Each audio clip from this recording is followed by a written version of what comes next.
Yes, good morning students. Today we discuss chapter 1 part 2. आज हम chapter 1 का part 2 discuss करने वाले हैं. लास्ट वीडियो में हम लोगों ने चैप्टर 1 का पार्ट 1 डिस्कस किया था.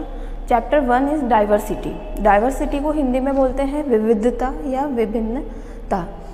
मतलब जो डिफरेंसेस हमें दिखते हैं, हम पर्टिकुलर कोई ग्रुप को देखते हैं, उस ग्रुप में भी अलग अलग टाइप के पीपल हमें देखने को मिलते हैं, चाहे वो कास्ट को लेकर हो, चाहे लैंग्वेज को लेकर हो, या किसी के आइडियाज़, ओपिनियन, बिलीव, सबके क्या होते हैं, डिफरेंट होते हैं. तो ये सारी जो चीज़ें क्या कहलाती है, डाइवर्सिटी, विभिन्नता कहलाती है.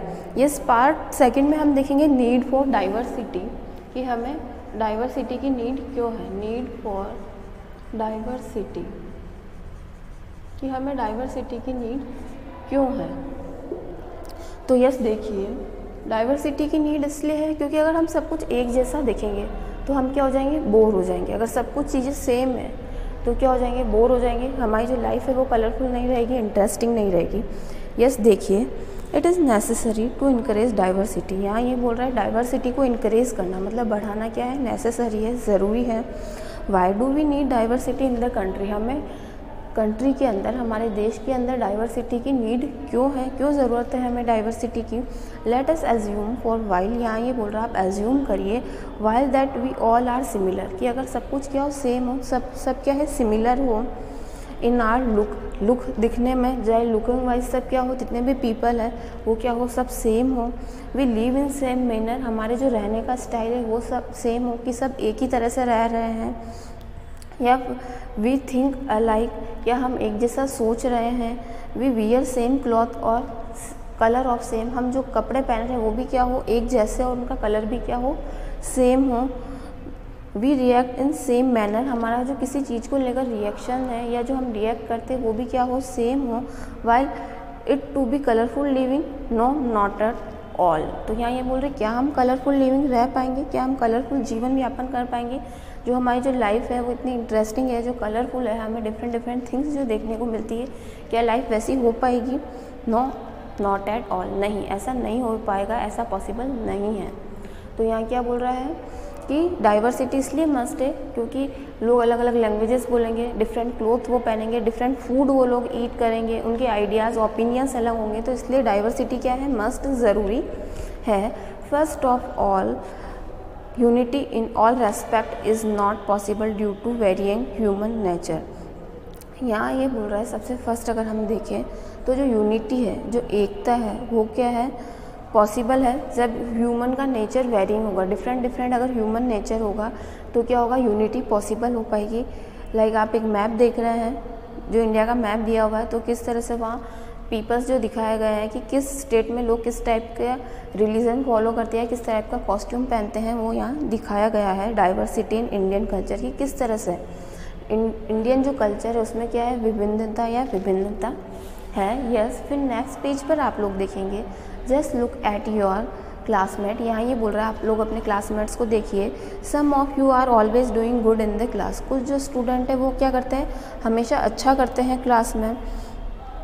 इन the some of other are good in mathematics. कुछ जो स्टूडेंट्स होते हैं वो मैथमेटिक्स, मैथ्स में अच्छे होते हैं. Somebody sings well in school function. कुछ जो स्टूडेंट्स होते हैं वो स्कूल में अच्छा गाते हैं, जो स्कूल फंक्शंस होते हैं वहाँ. सम बॉय और girl receive an award for his her performance in the school play. अगर स्कूल में कोई प्ले वगैरह होते हैं तो बहुत सारे जो बॉय या गर्ल उनको क्या मिलता है, अवार्ड मिलता है उनकी परफॉर्मेंस के लिए, उनकी बेस्ट परफॉर्मेंस के लिए. You might be awarded a prize for your painting. किसी को अपनी पेंटिंग्स के लिए अवार्ड मिलता है, किसी को अच्छी सिंगिंग के लिए मिलता है, किसी को अच्छी डांसिंग के लिए. क्योंकि डिफरेंट स्टूडेंट्स में क्या होती है, डिफरेंट क्या होती है, क्वालिटीज़ होती है. तो उन्हें उनकी क्वालिटीज़ के अकॉर्डिंग क्या मिलता है, अवार्ड मिलता है. यस देखिए, ये रामकृष्ण परमहंस क्या बोलते हैं, ऑल रिलीजन्स आर ट्रू. यहाँ ये बोल रहे हैं जो सारे धर्म हैं, जो रिलीजन है वो क्या है, ट्रू है, सही है. God can be reached by different religions. हम क्या है, गॉड के पास, भगवान के पास किसी भी रिलीजन, किसी भी धर्म के थ्रू पहुंच सकते हैं. Many river flow many ways. यहाँ ये बोल रहा है बहुत सारी नदियाँ होती हैं, उनके वेज जो रास्ते होते हैं वो क्या होते हैं, अलग अलग होते हैं. But they fall into the sea. But वो कहाँ जाकर गिरते हैं, समुद्र में ही जाकर गिरते हैं, समुद्र में ही मिलते हैं. They are all of one. तो वो वहाँ जाकर क्या हो जाते हैं, एक हो जाते हैं. मतलब सारी नदियाँ किस में मिक्स हो जाती है, समुद्र में. तो इसी तरह से चाहे धर्म अलग अलग हो, उन पर चलने का रास्ता अलग अलग हो, लेकिन जाना कहाँ है, एक गॉड के पास जाना है, भगवान के पास जाना है। फिर नेक्स्ट पैराग्राफ देखिए, secondly diversity lead to the development of both the individual and the society. यहाँ क्या बोल रहा है, डाइवर्सिटी किसको लीड करती है, डेवलपमेंट, इंडिविजुअल डेवलपमेंट को और सोसाइटी। अगर डाइवर्सिटी होती है तो इंडिविजुअल जो पर्सन है उसका खुद का भी डेवलपमेंट होगा, और जो सोसाइटी है, जो समाज है, उसका भी क्या होगा, डेवलपमेंट होगा। Every individual is depend on to other to fulfil his or her need. यहाँ ये बोल रहा है हर इंडिविजुअल, प्रत्येक व्यक्ति अपनी नीड को फुलफिल करने के लिए किस पर डिपेंड होते हैं, किसी ना किसी पर डिपेंड है। लाइक जो चिल्ड्रन है वो किस पर डिपेंड होते हैं, अपने पेरेंट्स पर डिपेंड होते हैं। तो इस तरह से हर इंडिविजुअल, प्रत्येक व्यक्ति किस पर, एक दूसरे पर क्या है, डिपेंड है। It is a long chain where every individual contribute to the healthy growth of the society. यहाँ ये बोल रहा है कि ये बहुत ही लंबी चेन है जो डिपेंडेंसी की या एक दूसरे की जो नीड फुलफिल करने की, तो ये बहुत ही लंबी चेन है। Where every individual contribute to the healthy growth of the, हर इंडिविजुअल को, प्रत्येक इंसान को हेल्दी ग्रोथ के लिए, अच्छी ग्रोथ के लिए क्या करना पड़ता है, सोसाइटी में कंट्रीब्यूट करना पड़ता है। कि हमारा समाज अच्छे से चले तो इसके लिए क्या करना पड़ेगा, हमें अपने जो सोसाइटी है उसके अंदर कुछ कंट्रीब्यूशन देना होता है।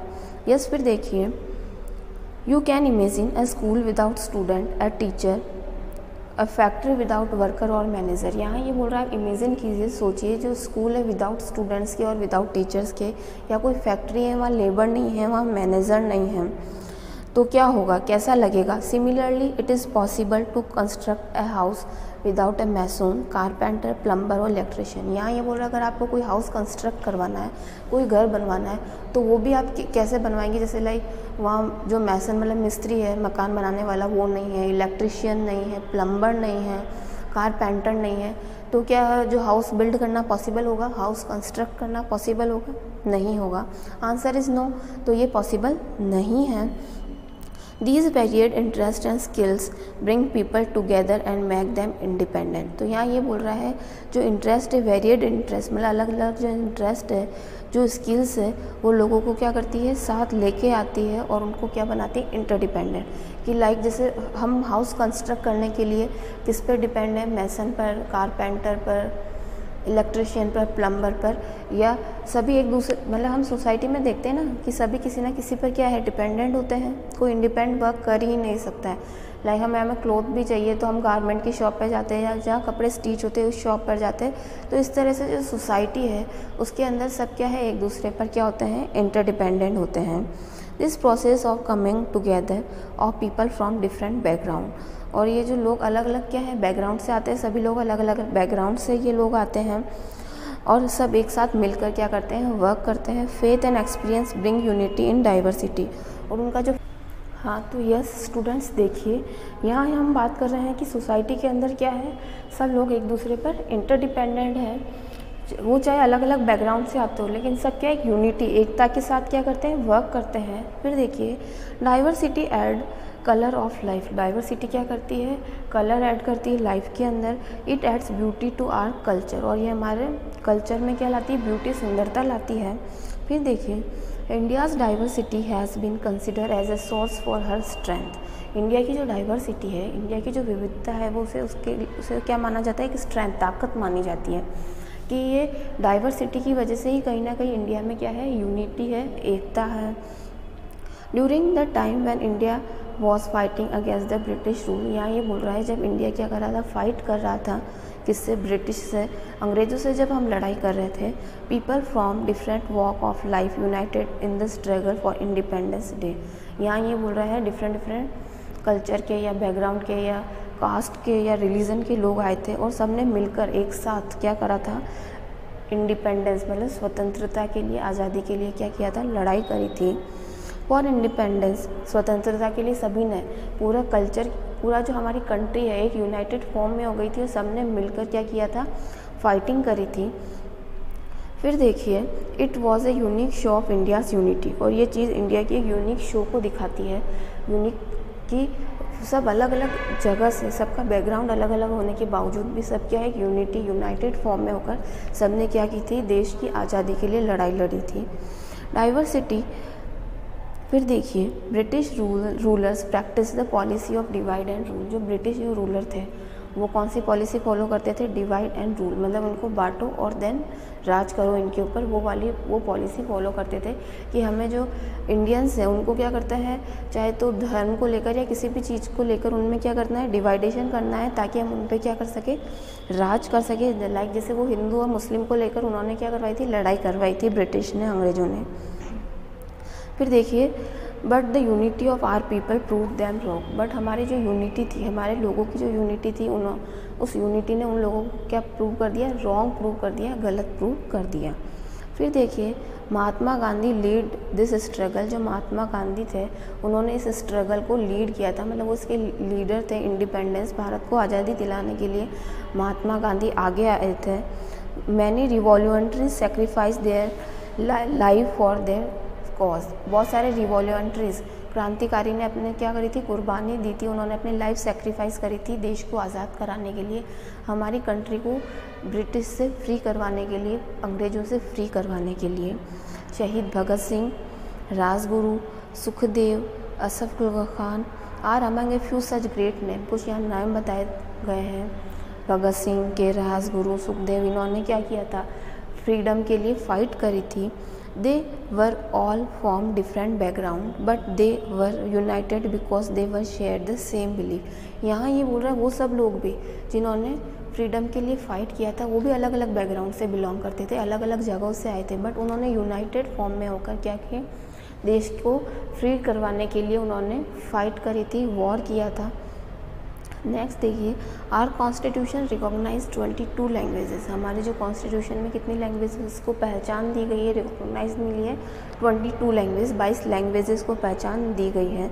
दीज लैंग्वेज, उन लैंग्वेज के नाम यहाँ हैं, आसामी, बंगाली, बोडो, डोगरी लैंग्वेज जो जम्मू एंड कश्मीर में बोली जाती है, Gujarati language, Hindi language, Kannada language, Kashmiri, Konkani language, Maithili language, Manipuri language, Marathi, Malayalam, Nepali, Odia, Punjabi, Sanskrit, Santali, Sindhi, Tamil, Telugu and Urdu, ये सारी लैंग्वेजेस हमारे यहाँ बोली जाती हैं।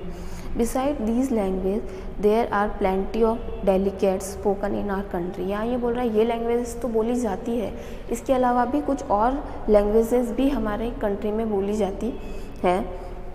इन लैंग्वेजेस को तो क्या है, कॉन्स्टिट्यूशन के अंदर पहचान मिली है। फिर देखिए, लैंग्वेज इज़ बहुत यूनिफाइंग एंड डिवाइडिंग फोर्स, जो लैंग्वेज है वो क्या है, हम लोगों को यूनिफाइंग एकत्र भी करता है और डिवाइड बांटता भी है। किस तरह से देखिए, यूनिफाइंग कैसे, यूनिफॉर्मिटी में कैसे लाएगा, जब एक जैसे कोई ग्रुप है उसके अंदर सारी लैंग्वेज क्या पर्सन सेम बोल रहे हैं या सेम लैंग्वेज बोलने वाले लोगों का क्या बन गया, एक ग्रुप बन गया है, तो वो यूनाइटेड दिखाएगा। या डिवाइडेशन का हम ऐसे देख सकते हैं कि डिफरेंट लैंग्वेज बोलने वाले हैं तो वो उसकी लैंग्वेज नहीं समझ पा रहा है, तो ये डिवाइडिंग फॉर्म होगी। यस, फिर देखिए, एट द सेम टाइम, तो लैंग्वेज क्या है, में divide people of the country, तो उसी सेम टाइम पर क्या है, लैंग्वेज लोगों को एक भी करती है और लोगों को डिवाइड भी करती है।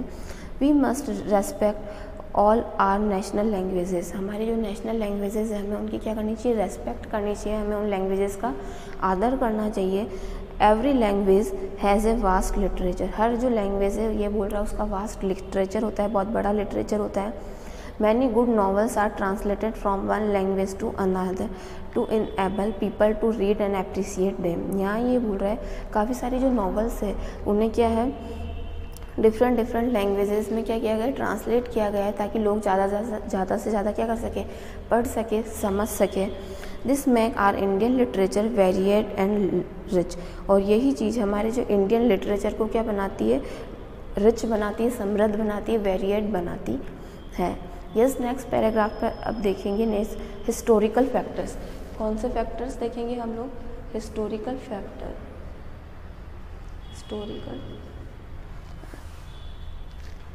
Historical factor.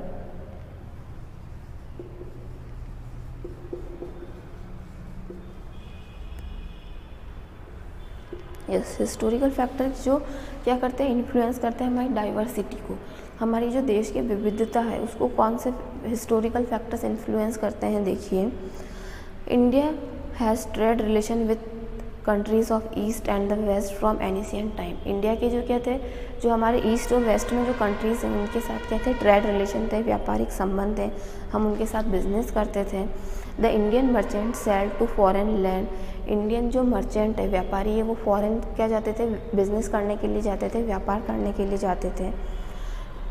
Likewise merchant of other countries also came to India to strength trade relation.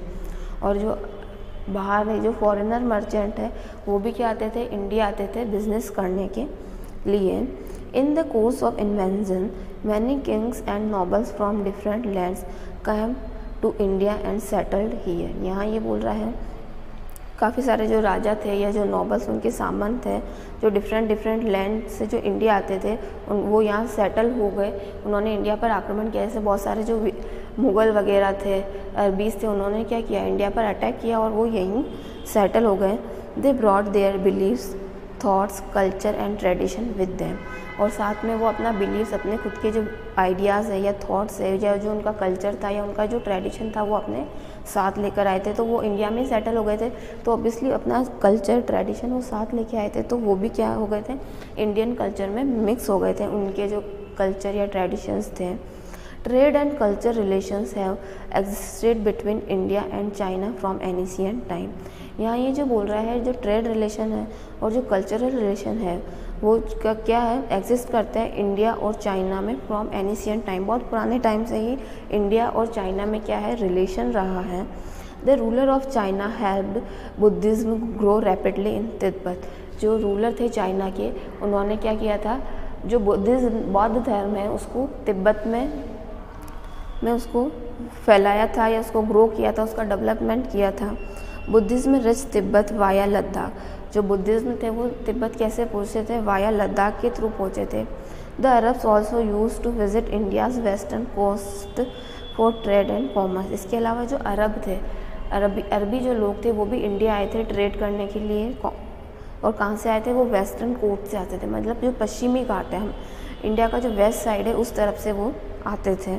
During the Gupta period many Romans had come to India for trade and intellectual pursuit. यहाँ ये बोल रहा है, जो गुप्ता जो पीरियड है उसमें जो रोमन्स जो आए थे इंडिया में ट्रेड करने के लिए। सेंट थॉमस ब्रॉट क्रिश्चियनिटी इन केरला इन AD 57। तो यहाँ ये बोल रहा है AD 57 में जो क्रिश्चियन धर्म लेके आए थे सर थॉमस जो थे, उन्होंने क्रिश्चियन धर्म केरला के अंदर फैलाया था। देखिए, by about 8th century AD people of India had come into contact with different religion of the world। India के जो लोग हैं वो क्या है, कांटेक्ट में आए थे डिफरेंट रिलीजन्स के। As a result various culture began to spread here. और इस तरह से काफ़ी अलग अलग टाइप का जो कल्चर यहाँ फैला था, क्योंकि डिफरेंट टाइप्स के जो लोग हैं वो कहाँ आ रहे थे, इंडिया आ रहे थे। The exchange of new idea culture had a deep impact on the Indian society. और उनके जो न्यू आइडिया थे, उनके जो कल्चर थे, उसका डीप इम्पैक्ट किस पे पड़ा था, हमारी इंडियन सोसाइटी पर, हमारे भारतीय समाज पर पड़ा था। यह सब हम नेक्स्ट जो पढ़ेंगे जोग्राफिकल फीचर्स। कौन से फीचर्स हम पढ़ेंगे, जोग्राफिकल फीचर्स, फैक्टर्स, कि जो हमारे जोग्राफिकल फैक्टर्स है वो किस तरह से इन्फ्लुएंस करते हैं। क्योंकि हम देखते हैं इंडिया में क्या है, कहीं प्लेन है, कहीं माउंटेन्स है, कहीं रिवर्स है, कहीं फॉरेस्ट है, इस तरह से अलग अलग चीज़ें हमें यहाँ देखने को मिलती है। The geographical features also play important role in the influencing the diversity of a region. यहाँ ये पूरा जो हमारा जोग्राफिकल फीचर है वो भी क्या है, इंपॉर्टेंट रोल प्ले करता है डाइवर्सिटी में। कैसे, द जोग्राफिकल जो कंडीशन है, लाइक जो क्लाइमेट है, हमारी जो जलवायु, सॉइल, यहाँ की जो मिट्टी है, यहाँ जो लैंड फॉर्म्स है, वो डिसाइड क्या करती है हमारी ड्रेसेस। ऑब्वियसली अगर सर्दियाँ ज़्यादा है, जहाँ ठंडा क्लाइमेट है, तो लोग क्या गर्म कपड़े पहनेंगे। अगर वही रेगिस्तान डेजर्ट की हम बात करेंगे तो वहाँ लोग कॉटन क्लॉथ पहनेंगे।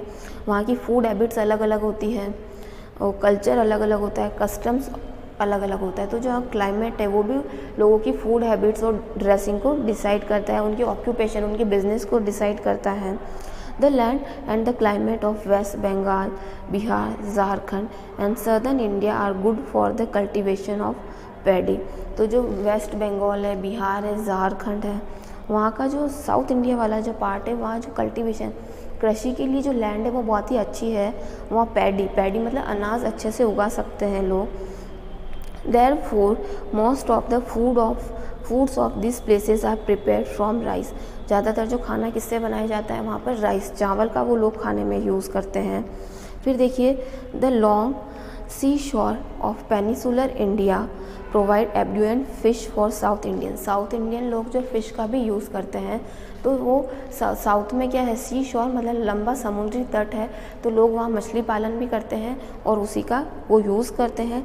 Kashmiris wear long woollen pherans to keep themselves warm in winter. यहाँ ये बोल रहे जो कश्मीरी लोग हैं वो एक क्या पहनते हैं, वो पियरेंस पहनते हैं, पियरेंस, ताकि वो जो सर्दियों में उनकी बॉडी को क्या रखें, गर्म रखें, वार्म रखें। फिर देखिए pashmina shawls are also made in Jammu Kashmir. जो पाशिमा जो शॉल है वो कहाँ बनाई जाती है, जम्मू कश्मीर में बनाई जाती है, बहुत फेमस है pashmina shawls. The fisher woman wear sari. जो फिशर वुमन से वो क्या पहनती है, साड़ी पहनती है धोती स्टाइल में, जिसे लंग वाली धोती भी बोलते हैं। This help them in work they do, ताकि उन्हें वर्क करने में क्या हो, ईजी आसानी रहे।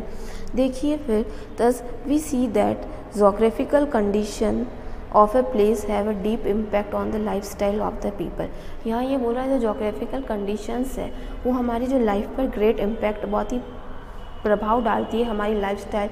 ऑब्वियसली हम क्या कहाँ रहते हैं, राजस्थान में, तो ऑब्वियसली हमारा जो लिविंग स्टाइल है या हमारी जो फूड हैबिट्स है वो राजस्थान के अकॉर्डिंग है। अगर हम ये महाराष्ट्र में जाएंगे या साउथ साइड में जाएंगे या ऊपर जम्मू कश्मीर, तो वहाँ लोगों की फूड हैबिट्स अलग होगी, उनका जो ड्रेसिंग स्टाइल है वो अलग होगा। Yes, a factor that promote unity in India. कि कौन कौन से जो फैक्टर्स हैं जो प्रमोट करते हैं यूनिटी को, कौन कौन से फैक्टर प्रमोट यूनिटी। यस, तो देखिए जोग्राफिकल यूनिटी सबसे फर्स्ट हम देखेंगे। जोग्राफिकल यूनिटी वाला जो फैक्टर है वो हमारी यूनिटी को प्रमोट करता है। कैसे, देखिए geographical unity India in spite of physical climate and regional differences. यहाँ ये बोल रहा है हमारा क्लाइमेट यहाँ इंडिया में हम देखें तो अलग अलग जगहों पर अलग अलग है, यहाँ रीजनल जो है वो क्षेत्र वो अलग अलग है, तो यहाँ एक लार्ज जोग्राफिकल यूनिट है। वहाँ हमें काफ़ी सारी डिफरेंसेस, हमें अलग अलग चीज़ें देखने को मिलती है। लाइक हमें कहीं फॉरेस्ट देखने को मिलते हैं, कहीं रिवर्स है, कहीं क्या है माउंटेन्स है, कहीं प्लेन्स है, इस तरह से।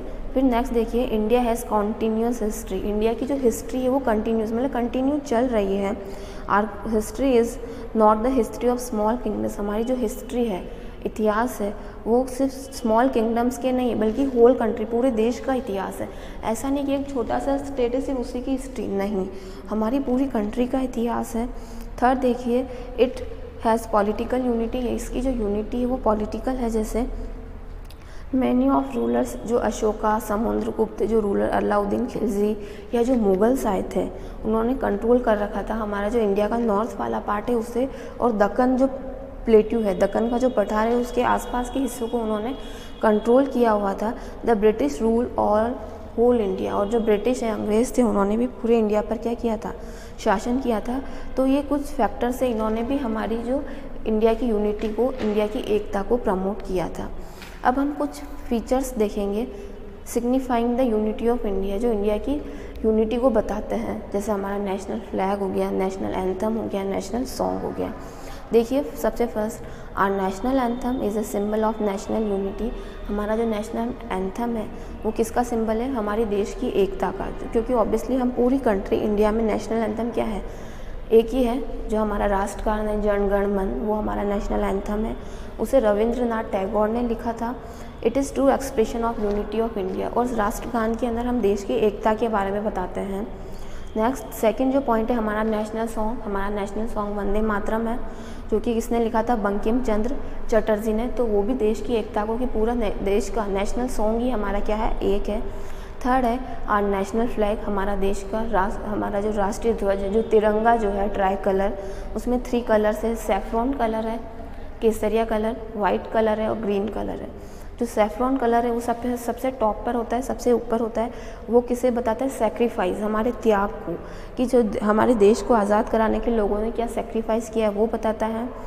और सेंटर में जो है कौन सा है, वाइट कलर है, वो पीस और ट्रुथ, शांति को बताता है, सत्यता की हमें हमेशा ट्रुथ, सत्य बोलना चाहिए और शांति, पीसफुल रहना चाहिए।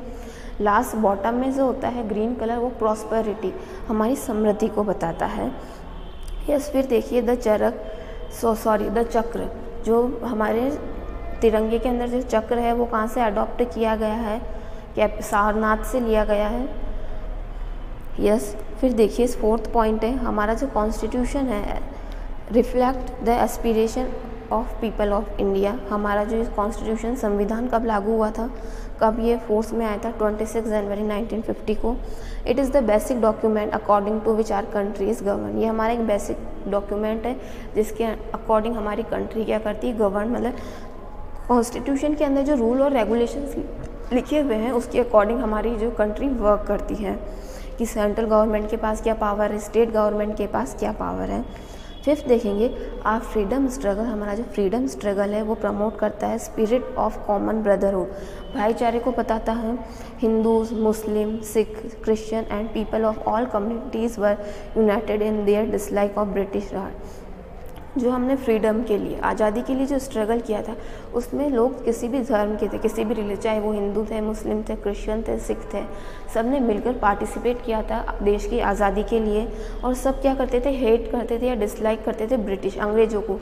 भले हम अलग अलग बैकग्राउंड से थे, अलग अलग रिलीजन्स थे, पर सभी जो ब्रिटिश थे उनसे क्या करते थे, उनको डिसलाइक करते थे। नेक्स्ट देखिए different regions of India are interdependent. इसके अलावा जो अलग अलग डिफरेंट रीजन्स थे, जो डिफरेंट क्षेत्र थे, वो क्या थे, इंटरडिपेंडेंट, एक दूसरे पर डिपेंड है। लाइक जैसे Uttar Pradesh is sugar bowl of India. In Uttar Pradesh जो यूपी, उसे शुगर बॉल बोलते हैं इंडिया का। क्यों? क्योंकि वहाँ पे शुगर कैन बहुत ज़्यादा होता है, शुगर कैन से शुगर बनती है, तो उसे शुगर बॉल बोला जाता है।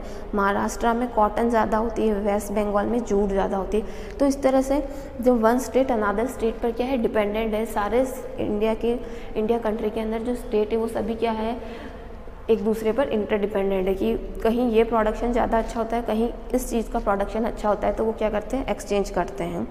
People of all region depend on each other. इस तरह से हर क्षेत्र के, हर रीजन के लोग क्या है, एक दूसरे पर डिपेंड हैं।